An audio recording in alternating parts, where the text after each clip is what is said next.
Hawaiian FM 100.3, 99.1, and online at kaparadio.com. Another edition of the Kapacafe. Mahalo to our friends at Sun-Dried Specialties Kona Grill House. Call for your daily specials at 323-3512. Today's special is prime rib plate. I take.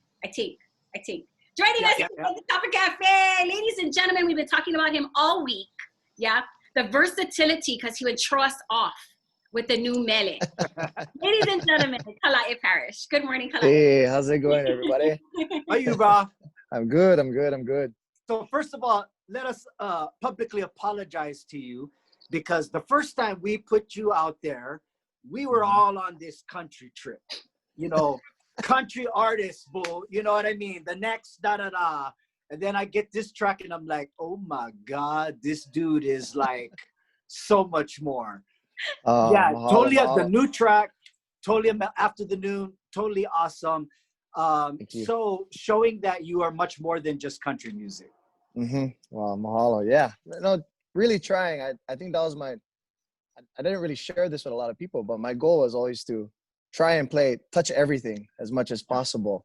You know, especially in our music industry, where I feel like most of us gigging musicians is when we gig, like even if you're a reggae artist, even if you're a country artist, you kind of start to mix it in, because you kind of have to. You know, our crowds, they love to hear a lot of different things, you know, from kupuna down to, you know, a younger age group. It doesn't matter. So you have to be that way if you want to.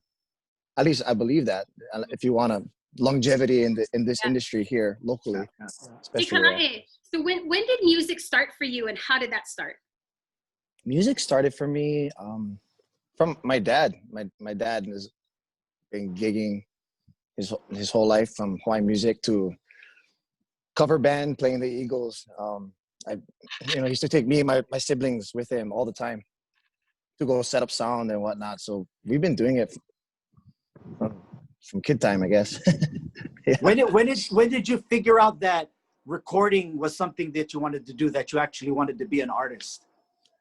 When I moved home from college in 2013, I moved home, and I was writing a lot of songs up in college, and I just kind of thought it was kind of poho if you don't share it, you know, like why write and try and create music if you're not going to allow people to actually listen to it, you know? So when I came home, that was my goal as a kid. I just moved home from Oregon, and I was like, all right, I wrote all these songs, like, let's do something with it. Let's record it and let people listen to it. Wow. Yeah. So where did you go to college for? I'm just curious. Business. Oh, okay. Yeah, I went to Linfield College. Yeah, small school up there. Nice. Yeah. So very familiar with Linfield. Yeah. Yeah. I used to go up there every year. Oh no. You know what I really liked is, you know, a lot of new artists, when they come out, aren't quite polished yet, and you came out polished with a dynamite producers, number one, and I think that's what kind of threw us off a little bit and automatically assumed you were a country artist, because the production on your country songs were so authentic. It wasn't local country, bro. It was like Nashville action. So it's like, well, if somebody gonna be singing like this, he got to be taking this seriously, as far as, you know, that being the genre, you know.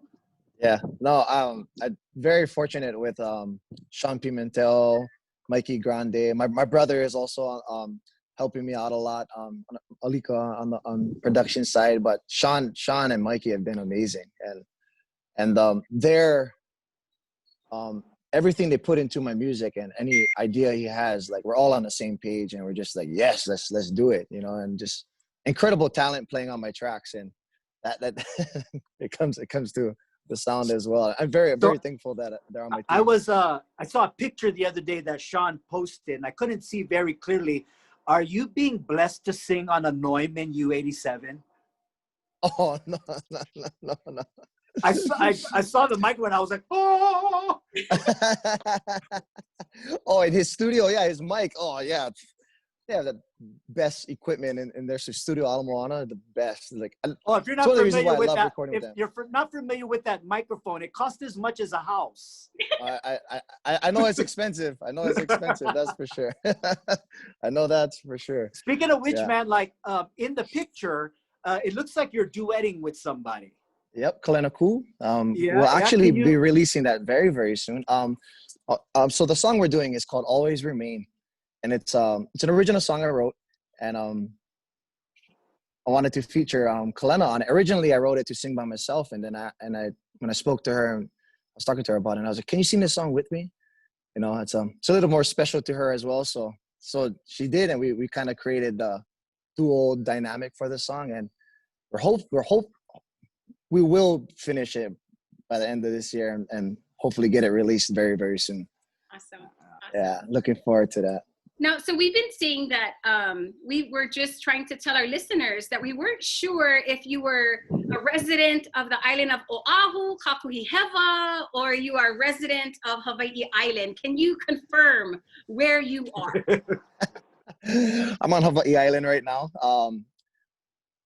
Became a resident. I became a resident. I had dual residency at one point, flying back and forth, and I still do. Just I'm here. I've been here for the past few months, and I'm loving it, and I'm happy to be home and not having to fly back to Oahu at all. I do fly back to Oahu. A little shaky up there nowadays, bro. Yeah, I know, especially with everything going on. You know, I hope everyone is safe, but very, very happy to be here. If I do fly back, it's either for any gig that's still existing at this point, and to get in the studio. Bro, can you give us the manao behind by the song After the Noon? It's more of a contemporary song. You know, Mike and Sean are very known for being able to create that sound and having it sound authentic from pop culture and everything. You know what I mean? It just sounds so authentic. So tell us about that song, because there's hints of, you know, kind of kalapana to it. You know what I mean? There's hints of new stuff. Yeah. Oh, no, mahalo for asking that question. So when I started writing the song, I was listening to something and I heard the afternoon, and I was like, but I heard it quickly, so it sounded like after the noon to me. And I was like, oh, that sounds kind of cool. That sounds kind of cool. And at the time, I was trying to write something like with the feel of the songs that we love from Kalapana and CNK. Like it was kind of intentional to write something that had that type of feel, because I thought, you know, all the songs we love and listen to and that we cover when we're gigging is all these artists that we love, CNK, Kalapana, and I was thinking to myself, it's like, we're not trying to reinvent the wheel. Why don't we? It's already good. Why not we try to get back to that? You know, not copy it, but you know, the same vibe, the same feel. So when I was writing the song After the Noon, it's really about wasting your day away with your lover, and I wanted it to be upbeat and fun, because is there a connection to Afternoon Delight? no. but it could be. I guess it could be. But I guess it's the same concept. Yeah. So funny story, because we got the mele. I sent it to Jazz, and he's like, okay, we're gonna debut it this week. I'm like, okay, cool.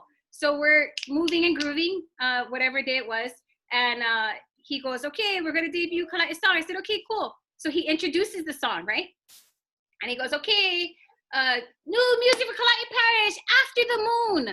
And I'm like, After the Moon? Wait, I never have my glasses on. Number one, I never have my glasses. And so I don't trust him, right? Because he's done this to me before with Hawaiian music too. And so I'm like, so I get on Facebook. I'm like, Kala'e Parish. Oh my gosh. I'm going to do my research real fast, right? Your song is playing. And I'm listening. I'm like, it doesn't sound like After the Moon. So I get on Facebook. I see your post, right? I'm like, oh my gosh, Jazz, it's After the Noon. Your ear. And he's like, and now we just got the explanation of why the is in there. Because I was like, I was like, well, maybe noon is actually now a specific, maybe it's capital letter, noon, and it's one name of somebody. It's like there's a hidden meaning, there's Kona in it. Yeah. But see that little change that you did there with the After the Noon is a very ingenious way of causing conversation in lyrics. Yes. No, I was hoping when I write my songs, I'm always hoping that people can put their own interpretation on it. You know, like I have my interpretation, but I always when I show a song to somebody close to me, like when I'm first writing it, I'm like, what do you think? And like I ask to hear what they think it's about. And usually it's completely opposite of what I think it's about. Or what I wrote it for, which I love about it. I'm like, oh, that's perfect. There's like, is that what it's about? No, but I'm glad that but I'm glad that you think it's about that. Like that's perfect for me, you know. You know, that's a good thing. That's a good thing. You can create your own meaning to mele. Right. What about Hawaiian music? Do you have any intention of releasing anything Hawaiian? Yes. Actually, we have a bunch of songs that I brought to Sean and Mikey that we were supposed to already begin, but like same thing with coronavirus and stuff. It kind of put a halt to a lot of our recording. So we just do it when we can, you know. And but there is one song that I wrote for my grandma when she passed away, and it is a Hawaiian song. Yeah. It's kind of hapa haole. Yeah. It goes back and forth. Yeah. So we're currently working on it right now. Awesome. Yeah. Hey, So real quick. Hey, you Kaea is Auntie Yuki to you, right? Yes. Like, so she knows you like from baby time. Before he was born. Yeah. Before he was born is the truth. So we're gonna have family reunion when he gets to come to Kona. He's gonna come visit. Yep. And Jazz is gonna make adobo for you. Oh yeah, you know that. Authentic. Look forward to that. So Kala'e, tell everybody how they can get your music, how they can download it or purchase it, and how they can follow you on social media. Oh, mahalo. So you can find me at kalaimusic.com. Because you can't put on Okina, it's always Kala'e Music instead of Kala'e Music. So easy to find. Even if you look it up on iTunes, this is kind of important. There is no Okina in my name. It's an apostrophe. And we did that purposely so that it's easier to find. Got it. So you can find it all on all your digital outlets, Kala'e with an apostrophe, your digital platforms. You can also find me at Kala'e Music on Instagram and also on Facebook. Awesome. Yes. Awesome. Jazz, any other mana'o? No, thank you, man. When is the because you're doing singles, I'm assuming they're all leading up to a EP. New full-length album? Yes. When's the ETA for that? It should be out by the end of this year. Okay, shoot. Yeah. Awesome. Right on. Looking forward to it, man. Well, thank you very much. More country songs too? More country Yes, definitely more country songs. Definitely more country songs. I'm actually looking forward to sending you guys the next two. There should be some twists on those as well. So nice. Keep an eye out. Yeah, for sure. Keep up the great work, brother. No, thank you very much. Thank you for playing my music. Thanks, Kala'e. Appreciate you guys. Thank you so much. Yep. Aloha.